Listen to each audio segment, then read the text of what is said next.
Ya. Hola, buenas tardes. Gracias a todas y todos por acompañarnos hoy día. Estamos en la sesión del coloquio de este mes junto a Rosario Undurraga, a quien le agradecemos su presencia y su disposición. Rosario es profesora titular de Ciencias de la Familia de la Universidad Finisterra. Es también investigadora del Centro de Investigación en Educación, Psicología y Familia, CIPEF, y también investigadora principal del proyecto Anillos, Descentrando Desigualdades de Género. Es psicóloga de esta universidad y también doctora en sociología por la Universidad de Wharton. Muchísimas gracias, Rosario. La idea es tener unos 40 minutos, 45 minutos, y luego espacio a preguntas. Si es menos, ningún problema, le damos más a las preguntas. Muchas gracias. Súper, muchas gracias por la invitación y muchas gracias a cada uno de ustedes por estar aquí. Yo sé que el tiempo cuesta y me invitaron para conversar sobre algún tema y yo elegí este de el cuidado en teoría y práctica. También esta idea era dar una charla, pero me gustaría que fuera un poco más conversado, así, porque es tema de teoría y práctica. La idea entonces es algo que a todos nos convoca en algún momento. Entonces les quiero preguntar estas tres cosas. ¿Qué es cuidar? ¿Qué creen ustedes que es el trabajo de cuidado? Y durante la charla vamos a finalmente conversar sobre cómo podríamos definir cuidado. Entonces, cuando hablamos de cuidar, ¿qué se imaginan? ¿Qué es cuidar? A todos nos puede cuidar, así que no es de expertos, sino que ¿Ocuparse de alguien? ocuparse de alguien. ¿No? De su bienestar psíquico, emocional y físico. Perfecto. Súper. ¿Eres alguien? Yo me voy a enviar. No, dale nomás. Si son todas 10 expertos, pero es en teoría.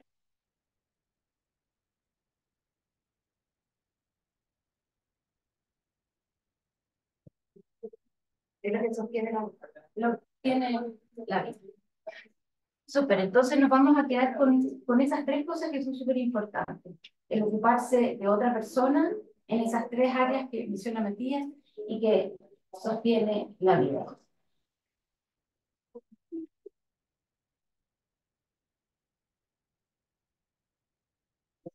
Ya, hasta ahí quedó. Ahí quedó. Ahí quedó la presentación. Ya terminamos. ¿Hay personas? Sí, ya. Si quieres te lo pregunto también. No, lo dejo bien. Entonces, lo que les quiero presentar, vamos a ver algunas cosas de teoría, de las definiciones de cuidado y después presentarles un estudio en cómo desde la práctica podemos ampliar el concepto de cuidado. El cuidado en teoría ha sido un concepto ampliamente debatido. Está esta distinción entre trabajo remunerado y trabajo no remunerado. Existen cuidados remunerados y cuidados no remunerados. Los no remunerados típicamente dentro de la familia, el remunerado típicamente en el mercado laboral o como por ejemplo trabajadores domésticas que hacen cuidados en el hogar. Otro tema muy debatido en el área del reconocimiento. ¿Cuán visible o invisible han sido los cuidados? Y esto también se liga con la siguiente pregunta que tiene que ver con cómo medimos los cuidados. Ha habido mucho debate en que si uno no mide, no sabe cuánto se cuida, cómo se cuida, quiénes cuidan, finalmente pasa a ser invisibilizado, a pesar de que es un elemento central que sostiene la vida. También ha habido un debate sobre una distinción entre el cuidado y el trabajo doméstico, como cosas distintas y contradictoriamente muchas encuestas se ponen juntos, como trabajo no remunerado y dentro del trabajo remunerado incluye el trabajo doméstico y el trabajo de cuidado. Entonces, los datos a veces en nuestro país cuesta distinguirlos si es que ambos se ponen como trabajo no remunerado. Pero sí hay distinciones o debate al menos al respecto de diferenciar lo que es trabajo de cuidado y trabajo doméstico. Ahora, otra pregunta importante en la teoría cuando hablamos de cuidado es a quienes consideramos relevantes cuando hablamos de cuidado. Tú, Patricio, dijiste ocuparse de alguien. Entonces, ahí, ¿quiénes estarían involucrados en el cuidado? O sea, en tanto cuidado me parece que hay un destinatario o destinataria de esa ocupación. Y es una relación eventualmente quizás de dependencia, ¿se me ocurre? Súper, entonces ahí habían dos personas, o dos, En principio, claro. uno que recibe el cuidado y otro que lo da. ¿Qué otros actores podrían estar involucrados en los cuidados si pensamos más ampliamente? Instituciones. Instituciones. ¿Como cuáles? Es que, o sea, hogares de ancianos, hospitales. Todos los gobiernos, todas las instituciones. En el quienes consideramos relevante cuando hablamos de cuidados, también vemos qué modelo de país tenemos, qué estilo hay, en el sentido de cuáles podrían ser más relevantes, si es la familia, si estamos pensando en quién cuida, si es el Estado que estamos pensando en quién cuida, si son estas instituciones son privadas, son públicas, si estamos pensando en el mercado, si hay que pagar para cuidar o no. Y dentro de cada una de esas instituciones, si estamos pensando en la familia, se dice la familia, pero la verdad es que mayoritariamente son las mujeres las que están cuidando. Si decimos las instituciones, en estas instituciones, quienes están trabajando mayoritariamente también son mujeres. El Estado, y así, vemos que esta pregunta es bien importante para ver cómo resolvemos también lo que tenemos hoy en día, que es una crisis de los cuidados, que hay más demanda de cuidados que oferta y cada vez distintos hombres poblacionales, distintas características de las personas que principalmente cuidan, que son las mujeres, que hay menos disponibilidad, más participación en el mercado laboral, eso significa que hay menos mujeres disponibles para estar a tiempo completo cuidando a otros.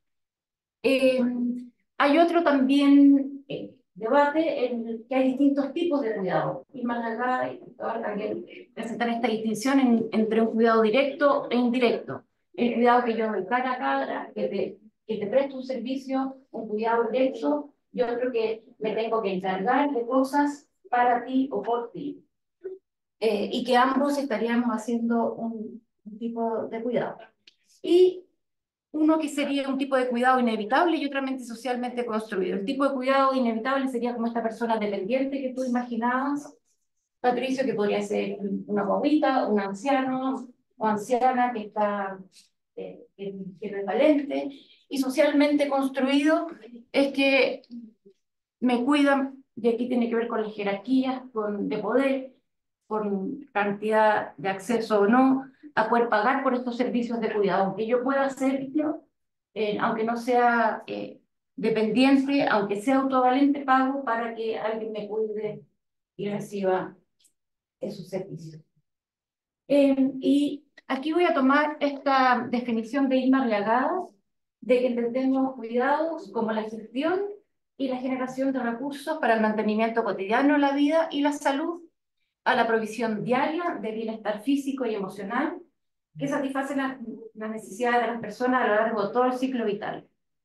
Y a mí me gusta mucho esta definición. Acá también aparecían estas distintas dimensiones física, emocional, en la vida y en la salud, o sea, no solamente en la enfermedad, en la muerte, sino a lo largo de todo el ciclo vital. Todos nosotros, todas las personas, en algún momento vamos a necesitar de cuidado, que ya todos nosotros que estamos acá fuimos objetos de cuidado y probablemente también vamos a ser sujetos de cuidado, o si no, ya lo estamos siendo, que si se imaginan a qué cuidan ustedes, probablemente a alguien en su mente aparece. Y Karina McKenny también habla de que el cuidado está conformado por tres aspectos, por tres dimensiones. Hay una dimensión material, en el sentido que es un trabajo que hay que hacer algo, en concreto hay un económico, hay un costo, y psicológico porque se genera un vínculo. Y aquí también hay una discusión de que si está cuidado es amor, no amor, cómo es el tipo de vínculo que se puede generar, cuáles son las exigencias, sobre todo para las trabajadoras que realizan cuidado.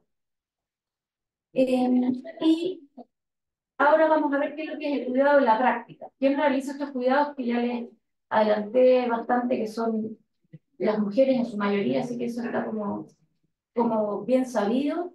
¿A quién se cuida? Y voy a presentarles el caso de específicamente un estudio que hicimos junto con Claudia Mora y Elizabeth Simburger sobre el cuidado en pandemia. ¿Por qué? Porque la pandemia fue un contexto muy difícil para todos, etcétera, pero espectacular para ver el tema del cuidado, porque todo se tenía que resolver dentro del hogar. Todas las instituciones de cuidado que mencionaron ustedes estaban cerradas. O sea, ¿qué hacemos sin colegios, sin jardines infantiles, sin sala cuna, con los hogares de larga estadía cerrados, sin poder recibir visitas a personas mayores, eh, y con todas las necesidades de cuidado exacerbadas también, por los temas de higiene, por no poder salir, etc.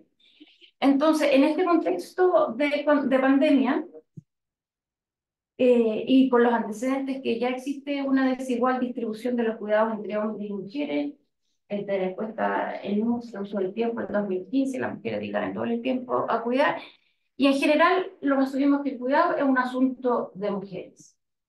¿En qué sentido? Cada vez que hay un problema de cuidado, mujeres trabajadoras, ellas tienen que resolver su problema. O sea, es como un tema, digamos, personal. O lo resuelve con, con una familia, un familiar, la mamá, la abuela, o le paga a alguien, servicio doméstico, o lo pone en otro colegio, lo pone en otro taller, o en un after school, o en un after algo. Pero digo, tiene que resolver su problema. Se ve como un asunto individual y de mujeres. Y cuando, ya lo adelantamos, cuando lo vemos en el mercado laboral en sí, las trabajadoras que están en el sector cuidados, en las distintas áreas, salud, educación, etcétera, son típicamente feminizados.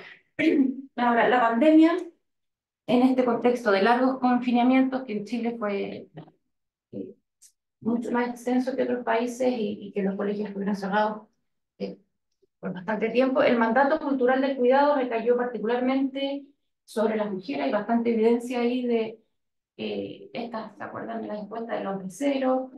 De que en el mismo contexto también de parejas profesionales trabajando, o ambos trabajando, igual era la mujer la que estaba haciendo bastante más horas dedicadas al cuidado, al trabajo escolar, el trabajo de educar, con la educación a distancia de los hijos, etc.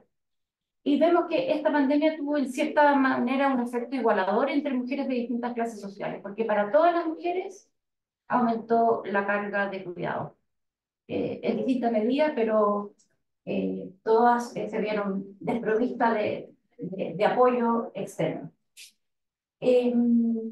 Y esta pandemia puso también en evidencia los conflictos que hay sobre el cuidado. Más allá de las personas dependientes, no solo de los que son dependientes, sino en un hogar con puras personas autovalentes, no dependientes, igual se puso de relieve cuáles son esas necesidades de cuidado y cuáles son los problemas y las dificultades que hay en torno a eso. Entonces, para explorar diferentes dimensiones del cuidado entre mujeres chilenas de alta calificación, en este caso, nuestras muestras fueron académicas que teletrabajaron durante la pandemia en Chile. Hicimos entrevistas remotas fotoprovocadas, vía Meet y Zoom. Las entrevistas fotoprovocadas es una técnica que pide a las participantes, en este caso, sacar fotos sobre, en este caso, sobre su realidad de teletrabajo y después compartirlas en la entrevista. Entonces, uno conversa a partir de un guión, pero a partir de las fotos. De esa realidad que me presenta, conversamos sobre sus experiencias de teletrabajo y cuidado en pandemia. Vimos las cosas que, áreas de la entrevista, la situación personal, familiar, los antecedentes laborales, las condiciones laborales del teletrabajo, el teletrabajo académico, la relación con otras responsabilidades y labores, y la dimensión emocional, el bienestar, y los aprendizajes y temas durante la pandemia. Para ello, entrevistamos a 15 académicas de universidades del norte, del centro y del sur de Chile, entre 39 y 53 años de edad, de distintas áreas, de ciencias sociales, ciencias de la salud, ciencias biológicas, humanidades, y con diferentes jerarquías. profesoras titulares, asociadas, adjunta y asistente, y con distintas situaciones personales o familiares. Mujeres con hijos o sin, con o sin pareja, mujeres que vivían en casa y otras en departamento, con o sin espacio verde, 9 participantes de la región metropolitana, 6 de otras regiones del país, 11 de ellas con hijos entre 1 y 21 años y 4 mujeres que no son madres. Entonces, como parte de los resultados, vemos aquí como desde la práctica, desde la experiencia de ellas, vemos el tema de los cuidados de la práctica a la teoría. Y el resultado principal de esto es que vemos que el cuidado tiene 3 dimensiones en la práctica. Un tipo de cuidado como asistencia, que sería que era el que tú te imaginabas, Patricio, de cuidar a otro, preocuparse de un otro. El cuidado como supervivencia, que acá no lo mencionaron, pero de lo que significa el autocuidado, que para poder cuidar a otro primero uno tiene que cuidarse a sí mismo, y sobre todo en el contexto de pandemia, el autocuidado para sobrevivir, y el cuidado como carga, como una carga simbólica como un déficit de las mujeres en el mercado laboral. Eso lo voy a ir explicando ahora. Entonces, el primer cuidado, como mandato, como cuidar a otros, ¿cuáles fueron las estrategias de estas académicas que teletrabajaban y tenían que al mismo tiempo cuidar a otros? Como les comenté, son fotos de las propias participantes que comparten por temas de anonimato, están borrados sus rostros, etc.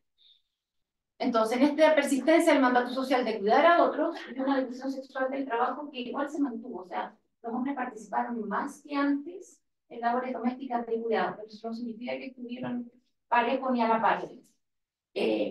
Una estrategia principal fue, uno, adaptar los espacios de trabajo y los espacios de cuidado. En esta foto, por ejemplo, esta académica está trabajando ahí en su computadora al lado de los niños, les puso un video, algo, o sea, ¿cómo? ¿Ah? Un flashback. Sí. En el mismo espacio, adecuarlo de trabajo y de cuidado. Y la segunda estrategia, las tareas simultáneas. Tengo ahí varias citas de cómo por mientras que estaban en una reunión, apagar la pantalla, ver al niño, la niña que se cayó, que dio la comida, volver a la reunión. Y todo esto simultáneamente haciendo preguntas, después otra participante que nos mandó una imagen con 2 computadores, 2 pantallas, ¿no? Que yo estaba en 2 reuniones. O sea, uno lo estaba liderando y el otro estaba haciendo ya la multiplicidad de tareas simultáneas. Eso fue un agote para todos, pero particularmente para las mujeres que se vieron sobrecargadas por las labores de cuidado. Entonces, esas 2 cosas, también obtuvimos bastante evidencia sobre esto de adaptar los lugares de trabajo y cómo se adaptó la casa, el espacio donde se vive para el trabajo, en otras ocasiones el tiempo normal se adecua para la familia o para tener espacios de recreación, pero acá como el trabajo colonizó los aspectos, los lugares centrales, y las mujeres más que nada estaban en lugares de paso, trabajar en la cocina, en el living, en el comedor, cosas que pudieran ver y estar al tanto de todo el circuito familiar. La mayoría de los hombres estaban en una pieza con puerta, o sea, en una pieza o en un lugar aparte. Bueno, otra que decía que estaban en el quincho en marido, o sea, cómo estaban en el mismo lugar, pero físicamente distribuidos de manera distinta, siendo la mujer la que estaba mucho más cruzada por las contingencias de los familiares. Cuidar a otro, vemos aquí 2 computadores, la niña aquí, esta es otra académica, viendo las tareas del hijo ya más grande, y también las preocupaciones y el cuidar a la mamá, al papá, a las personas mayores, que en esa época solamente se podían ver desde el balcón, no se podían visitar. O sea, toda esta preocupación de cuidar a otros. Entonces, todo esto es la dimensión del cuidado como asistencia. La segunda resultado, veíamos que el cuidado como el autocuidado, que emerge como una manera de sobrevivir el caos y la incertidumbre debido a las medidas de confinamiento, y también como un prerequisito para poder seguir cuidando. Esto como llega, estas entrevistas las hicimos en octubre y noviembre del 2020, o sea, era el primer año de la pandemia, cuando ya pasamos 6 meses encerrados, ya, o sea, aquí hay que hacer un corte. ¿Qué hago conmigo para no volverme loco? Eso era el discurso. Entonces, ¿qué hago? Mira, uno, voy a comer algo rico, voy a hacer yoga, voy a hacer ejercicio, voy a regar la planta o las plantas, uno tenía un maceterito y veían macetero, o juntarme con amigas o familias online. Y estas estrategias se vieron en diferentes situaciones, entre académicas con hijos pequeños, con hijos mayores, viviendo sola o con otros adultos. O sea, la necesidad de vincularse y de estar y tener algún momento agradable como autocuidado. Entonces, cuando preguntamos cómo era tu pandemia, tu teletrabajo y los temas de cuidado, esto es lo interesante de esta metodología, que uno como que no se imagina hasta que te muestran, decía ya, aquí yo me cuido. Una copita de vino, ahí está mi computador y la reunión, lo que sea, pero tengo un momento de pasarlo bien. Otra persona, otra académica que decía, voy a hacer yoga, pilates, algo, meditar, porque si no, no se puede combinar como si todo estuviera igual. Y otra que también hablaba de que esta pandemia no había tenido la posibilidad de mirar todo el proceso de las plantas, desde que empezó a florecer, o sea, como que estaba tan feliz cuando salió la flor, como todo lo que significaba todo ese proceso que habitualmente nunca estaba pendiente de aquello, pero como momentos distintos para poder estar consigo mismo, reflexionar y autocuidarse. Y aparece como un aspecto importante del cuidado. Y un tercer aspecto del cuidado, como esta carga simbólica del cuidado en el mercado laboral, y que es lo que implica esta identificación del trabajo reproductivo en la vida de las mujeres y el impacto que tiene en la participación laboral femenina. Otros estudios previos de Mora y Blanco, como este déficit de género, que se supone que las mujeres tienen que ser primero madres y cuidadoras antes que cualquier cosa, entonces estarían como que si el trabajo estuviera en segundo plano. O también un estudio previo mío como el castigo a la potencial maternidad en los procesos de selección de personal por ser mujer, no solo si tenía hijos o no, pero ya la posibilidad de que podía tener hijos era un déficit o un aspecto no deseado. Y en el caso de entonces también de las académicas que no tienen hijos, también se espera, sobre todo en pandemia, que pudieran cubrir a sus colegas o mujeres que no tenían hijos como cuidadoras naturales. Aquí hay una cita, si que ustedes la leen, pero trata de una académica, profesora asistente de 41 años sin hijos, y que se espera que como no tiene hijos, como si no tuviera nada más que hacer. Entonces, en pandemia, ella se tenía que encargar de cubrir a todos sus otros colegas y que la pandemia se le evidenció esta idea de qué es lo que se espera de que tiene que cuidar por ser mujer, o en su familia también, que ella es la que tendría que ir a ver a su mamá porque no tiene hijos, entonces va a tener más tiempo, más disponibilidad, etc. Entonces, como el mandato social del cuidado hacia las mujeres se materializa en este tipo de sí. Entonces ya para ir terminando, voy a decir algunas conclusiones que después las voy a ir vinculando con los textos en los que se basan estas conclusiones. Primero, que bueno, el rol de los cuidados en las trayectorias laborales de las mujeres es innegable, pero también cuestionable. Este es el primero, un artículo que hicimos con Natalia López Horniken, se llama Desarticuladas por el cuidado. Cómo el cuidado en las trayectorias laborales articula o desarticula los pasos que se van siguiendo. En el sentido que vimos que había como una tipología de distintas decisiones, pero por el cuidado, algunas mujeres elegían ciertos tipos de trabajo, dependiendo del estilo de vida, en la etapa vital. Por el cuidado, otras mujeres salían del trabajo, otras mujeres por el cuidado y el impacto en las trayectorias laborales preferían no cuidar, es decir, o no tener hijos, o no tener ningún tipo de vínculo ni de relación que te exija estar cuidando a otro. Entonces, como finalmente el cuidado articula o desarticula las trayectorias laborales de las mujeres y no así de los hombres. Igual me acuerdo de unas visitas que tengo que le contaba, que están haciendo cuidadores hombres de personas mayores, pero son como casos, pocos, que nos costó encontrar hombres que hicieran a algún lado su trayectoria laboral o que adecuaran su trayectoria para que el cuidado fuera algo central, y más que nada fue porque les llegó, algo le pasó a su papá, a su mamá, que no podían, no tenían otra opción, más que nada. Bien, una segunda conclusión es sobre cuál es la gestión institucional de los cuidados. Y ahí el tema de las instituciones que te interesa a ti, cómo son las condiciones laborales, el cuidado institucional, las políticas de género.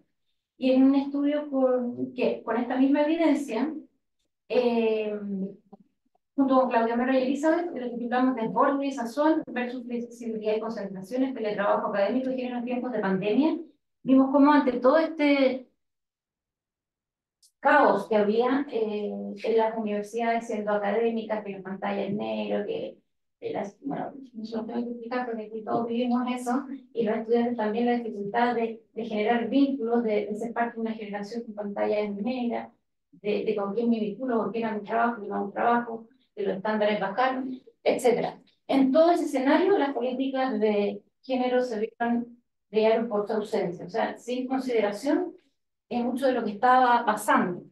No así con los estudiantes, porque muchas de las universidades sí reaccionaron para hacer cambios o concesiones con los estudiantes, ¿no? Que vamos a hacer esto para que...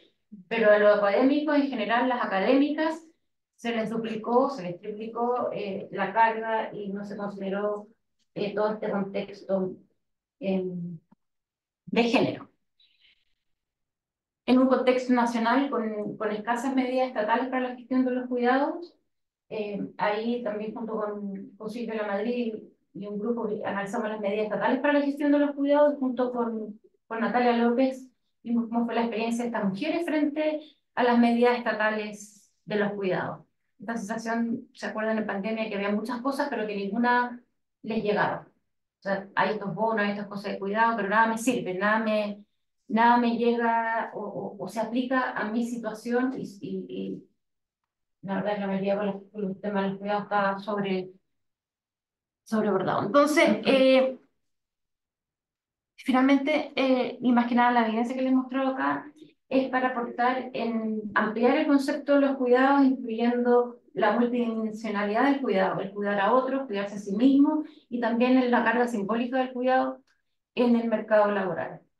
Y esto para proponer integrar estas distintas dimensiones del cuidado para comprender las complejidades y todos los procesos interrelacionados que existen en el tema de los cuidados y también inciden en las desigualdades de género, tanto en el trabajo productivo como reproductivo.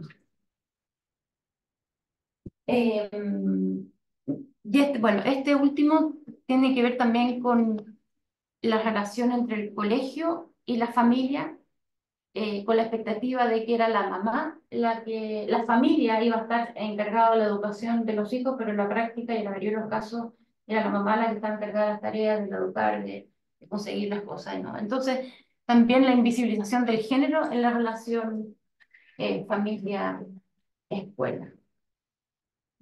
Eso les quería presentar hoy día para ver cómo se relaciona esto de los cuidados en la teoría, en las definiciones y en la práctica.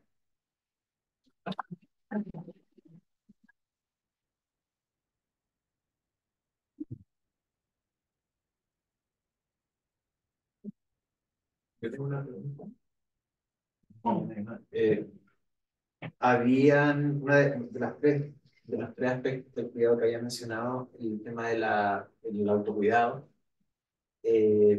Quería saber cómo eso se relaciona, cómo se vincula directa o indirectamente con las tareas de cuidado, porque yo pensaba en como inocentemente pensaba en mi experiencia en la pandemia, y yo creo que todos acá tuvimos que tener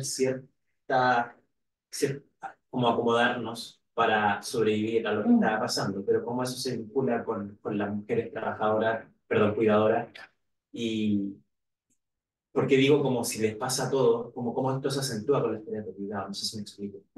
Y bueno, y durante toda también porque el estudio había sido de mujeres académicas, que probablemente pertenezcan a un sector determinado, como de capital social, económico, etc.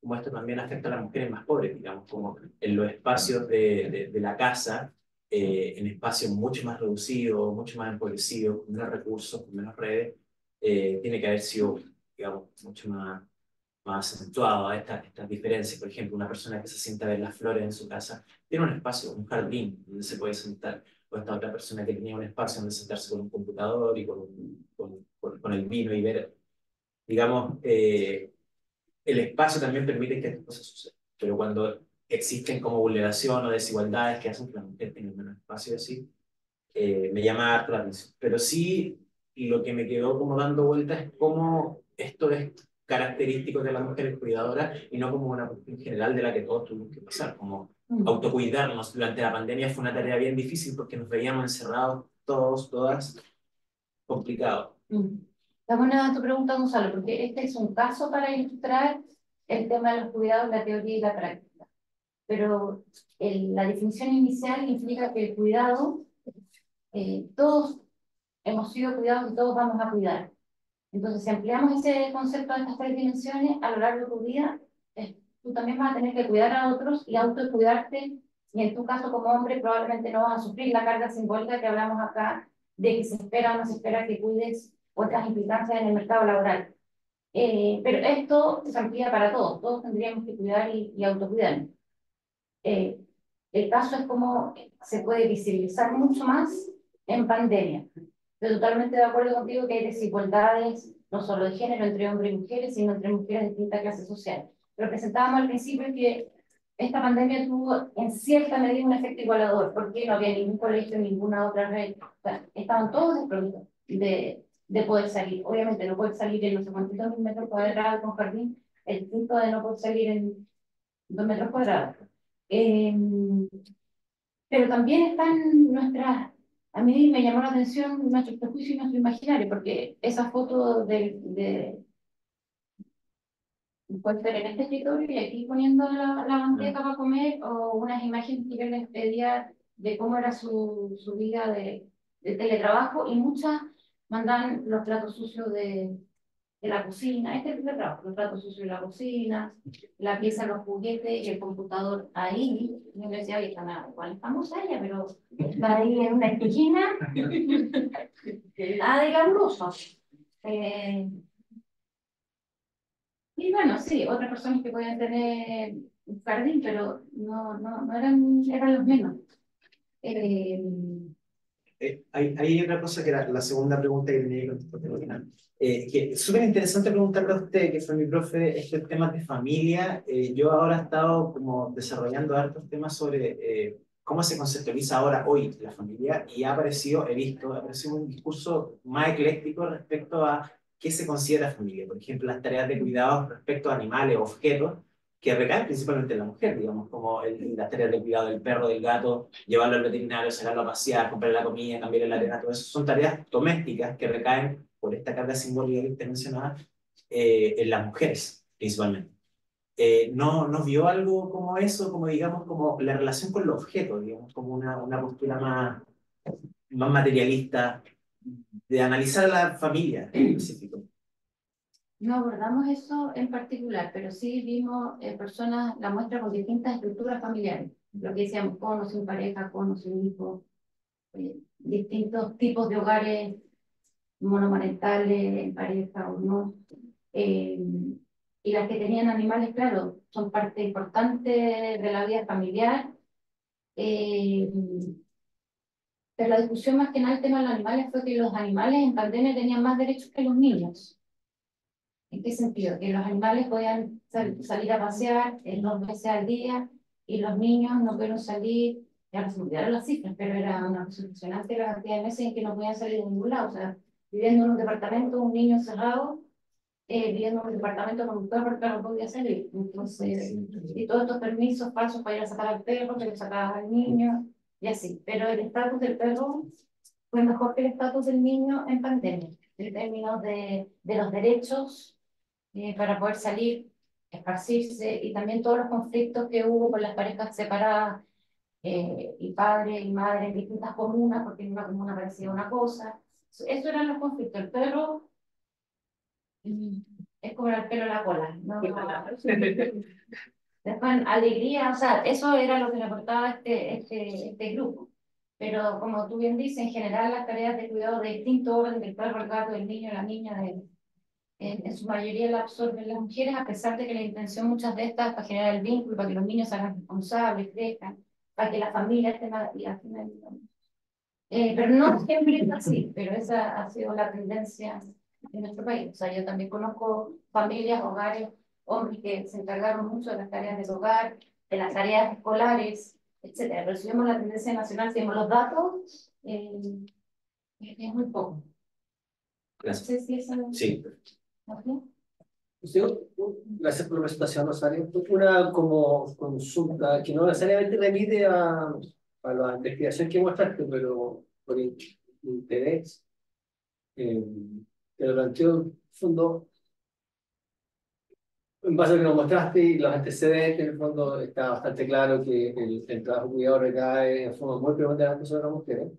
Pero quiero, por curiosidad, características económicas, sociales, demográficas, apelan a romper con eso, o promueven romper eso.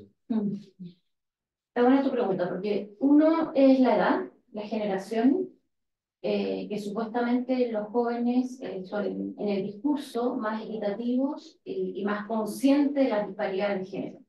Pero se ha mostrado que una vez que están en pareja y con hijos, la llegada de los hijos es como un quiebre que nuevamente se vuelva como la tradicional, a la expectativa de que la mujer sea la cuidadora principal y que ante eventualidades del trabajo, el trabajo del hombre sea más importante que el de la mujer. Y también estoy pensando en las diferencias según clase social, se evita este conflicto de los cuidados del trabajo doméstico cuando hay un tercero, cuando se externaliza, cuando hay una trabajadora particular que resuelve todo esto. Al menos el conflicto de la pareja respecto a quién puede y no, cuando están repartidos, yo lo buscar, yo los lunes, miércoles, martes, etc. Pero igual hay una distribución que tienden a hacer las tareas fuera de la casa, sacar la basura, eh, todas las que son exteriores tienden a ser más asociadas al desarrollo de los hombres y otras, todas internas de la mujer. El tema de los cuidados es que es constante, o sea, no es como ya hoy día yo me voy a olvidar de mi hijo, ya me voy a olvidar de tal cosa. Pero igual tu pregunta es cómo hacer para cambiar estos patrones. No sé, no tengo bien... Esto es como las tendencias de largo, esto es súper especulativo, pero tendencias de largo aliento, como mayor inserción educacional de las mujeres en estudios superiores universitarios. El otro día leímos las misiones en la católica que el 55% de son mujeres. Eso, por supuesto, o sea, por supuesto, presumiblemente va a ir asociado con inserciones laborales más tempranas, carreras y trayectorias académicas más constantes o menos interrumpidas. Eso, no sé, estoy especulando, ¿no? Y eso eventualmente genera como mayores retornos económicos y entonces, en el fondo, en algún minuto estoy pensando en una pareja, en caso de una familia papá y mamá, ¿no? Y es cuando ahí también como que manda el que gana más. Es que esa es una de las Cuando por teorías. mirar el ingreso familiar uno dice, ya, entonces yo de alguna forma, puede ser el hombre, porque podría decir, ya, yo de alguna forma gano menos, hay que cuidar el ingreso principal de la familia, y en ese sentido, la situación laboral, las tendencias como de largo plazo que podríamos estar viviendo, incidirían más allá de las normas culturales hacia una mayor igualización. Sí, mira. Esto es optimista, ¿no? Hay tres teorías respecto a los cuidados. Uno, que pensando en el caso que tú estás hablando, padre, madre o un hogar en el que ambos trabajan. Sí. El que tiene más plata, más recursos, cuida menos. El que tiene más tiempo libre, cuida más.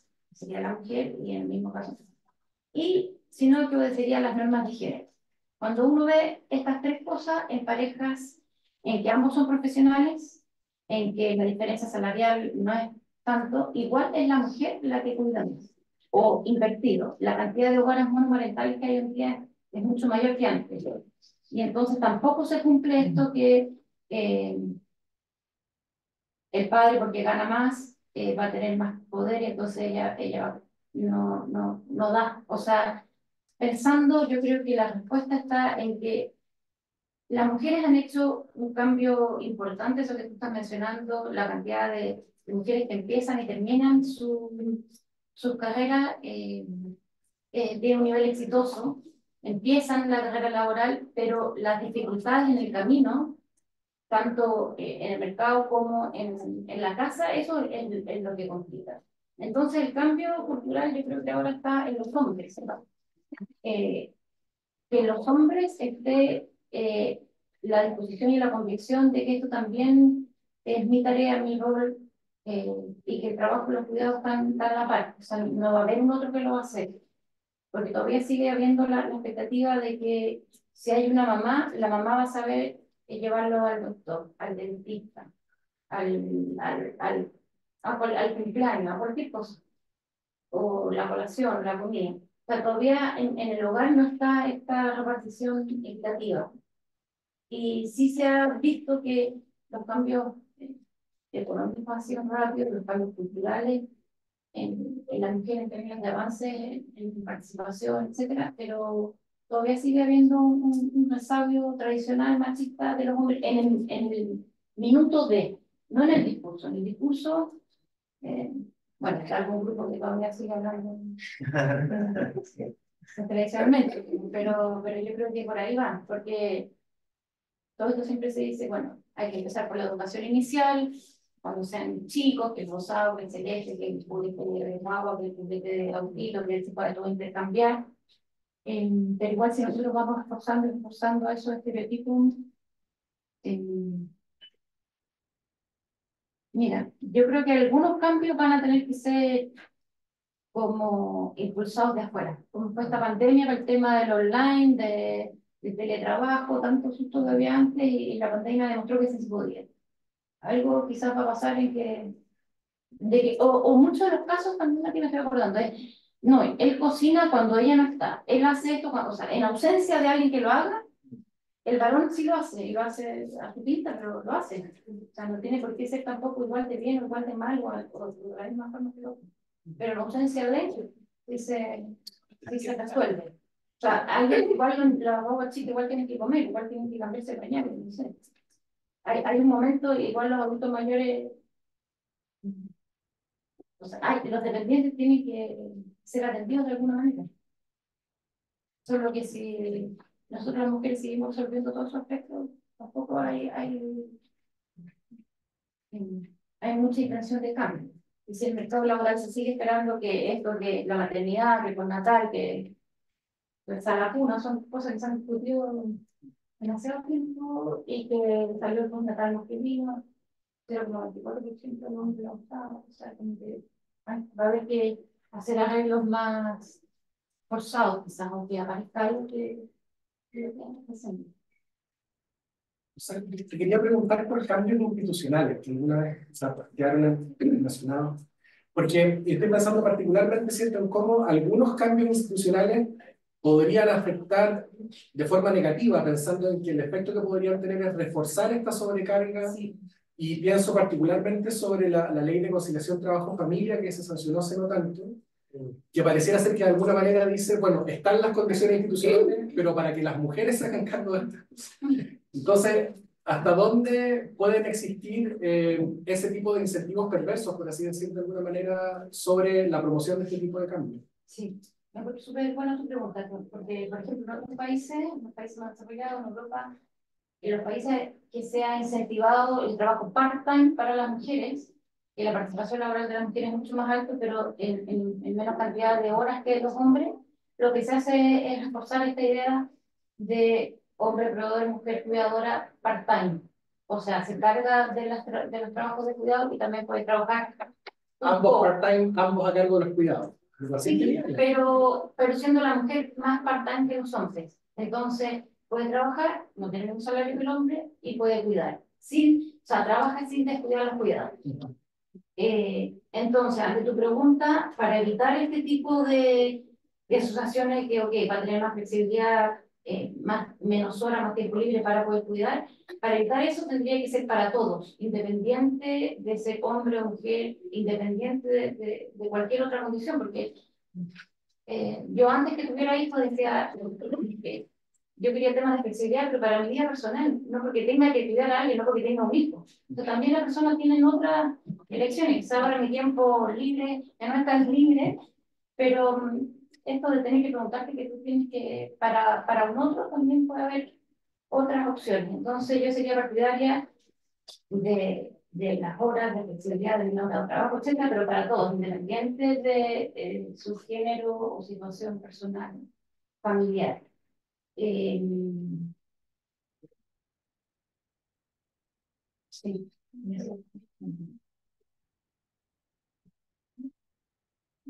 Sí, muy cortito. ¿Por qué crees tú también que prevalece este déficit en tus cuidados? O sea, hemos visto esfuerzos gubernamentales, pero no.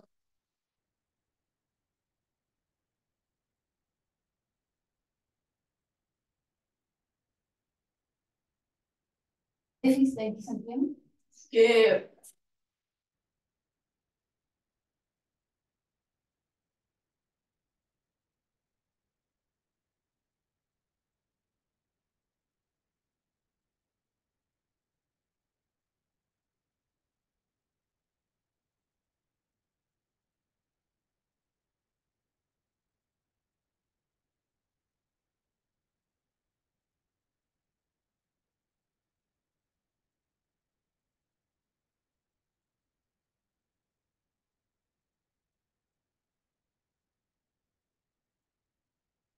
Yo creo que un aspecto importante es que Chile sigue siendo un país con un modelo familiarista.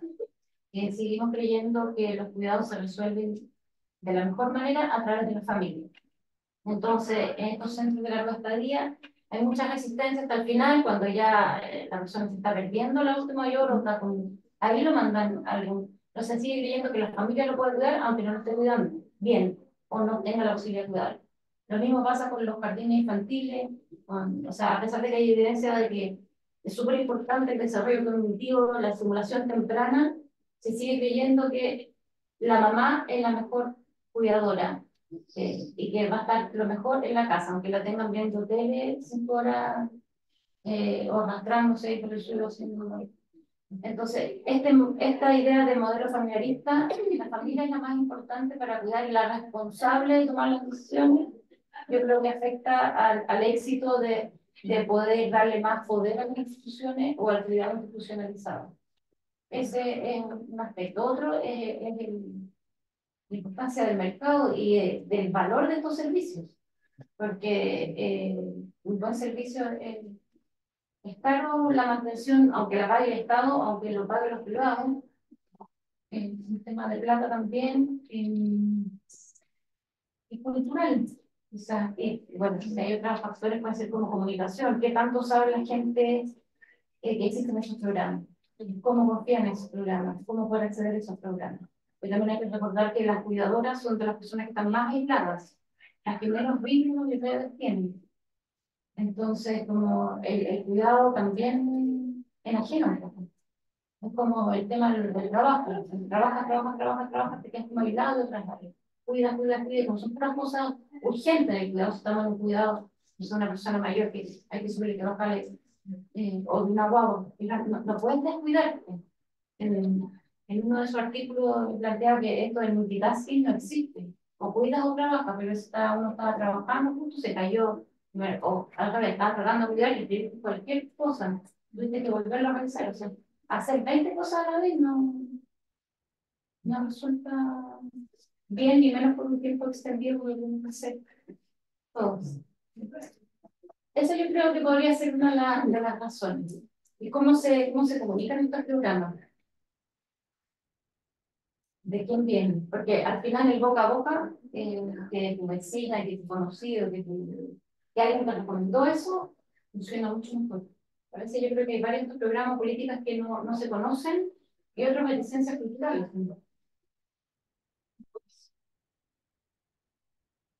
Yo quería hacer una pregunta, pero me quedé interesada porque estás haciendo con el amigo, con Julieta, con Calle, que tiene que ver un poco con mirar trayectorias como disidentes, ¿no? Sí, trayectorias artísticas según género. Y ahí estaban trabajando con el tema de los hombres cuidadores, ¿cierto?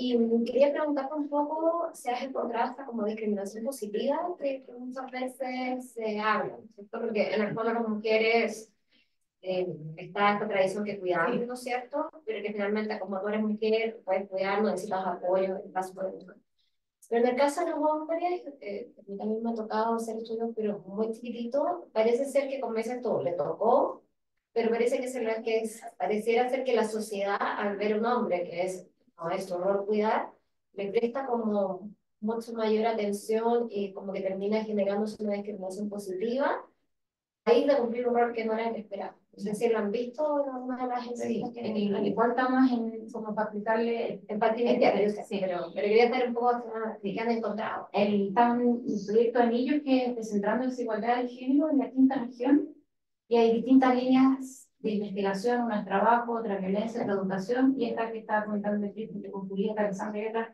la línea de trabajo estamos viendo las trayectorias atípicas según género, básicamente porque ya sabemos trabajo feminizado, o sea, ya sabemos, hay evidencia suficiente para lo otro. Entonces, esto de los cuidadores hombres, por un lado, los cuidadores hombres en Valparaíso, que intentamos acceder a nanos, de alguna manera, trabajadores domésticos, en casas particulares, si hay una diferencia. O sea, de partida hacen trabajo pesado o trabajo limpio, limpian solo los vidrios, limpian solo tal cosa, tienen como un estatus mayor o un aseo profundo, viene una vez y hace todo el... y los cuidadores de personas mayores sí tienen una connotación positiva, igual como que los papás que llevan a los niños a la plaza y dicen, ah, qué buen papá, papá paseando. Y está la mamá y bueno, está llevando a la plaza, ¿no? Igual el hijo que se queda a cuidar a la mamá, está mal. Está la connotación positiva, pero también vemos las mismas cosas de aislamiento, de pérdida de otras cosas, de muchos de estos hombres cuidadores estaban sin pareja. O sea, no sabemos cuál es el huevo o la gallina, pero en el fondo hay poco tiempo extra además de poder cuidar. Cosas parecidas a las cuidadoras mujeres y también una connotación positiva o también negativa, dependiendo de qué le pregunte. Porque igual es como, oye, claro, ¿por qué se dijo a cuidar? Nadie más podía hacerlo, ¿y qué le pasó con el trabajo? Pero eso le tendríamos que preguntar a los otros, no a él le preguntamos qué cree que los otros piensan. En general, bueno, como que es lo que le tocó, está bien, asumió. Pero sí, harto aislamiento, no mucha pareja y una connotación positiva de que está haciendo algo bueno, una buena persona. En las mujeres que cuidan, sí, está bien. O sea, no es particularmente una buena persona. Pero el caso de la plaza yo creo que es más como evidente. Papá hace algo y bueno, toma el papá.